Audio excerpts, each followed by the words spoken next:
ലോകത്തൊരുപാട് വേദഗ്രന്ഥങ്ങളുണ്ടല്ലോ. ലഹരി എന്ന സാധനം സമ്പൂർണമായിട്ടും അത് നിഷിദ്ധമാണ് എന്ന് പഠിപ്പിച്ച ഒരേ ഒരു വേദഗ്രന്ഥം ഖുർആനാണ്.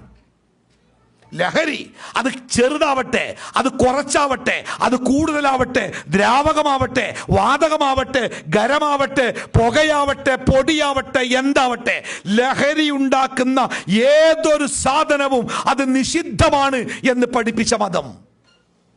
വർത്തമാന കാലഘട്ടത്തിൽ ഇന്ന് മനുഷ്യൻ അനുഭവിക്കുന്ന ഒട്ടനവധി ദുരന്തങ്ങളുടെ മൂലകാരണം നമ്മുടെ പോലീസ് റിപ്പോർട്ട് പ്രകാരം നാട്ടിൽ നടക്കുന്ന ക്രിമിനൽ പ്രവർത്തനങ്ങൾ, റോഡ് അപകടങ്ങൾ, കൊലപാതകങ്ങൾ, ഇങ്ങനെ എണ്ണിപ്പറഞ്ഞിട്ട് പോലീസ് റിപ്പോർട്ടിൽ പറഞ്ഞത് 70% കേസുകളിലും ഒരു ഭാഗത്ത് ലഹരിയുണ്ട് എന്നാണ്.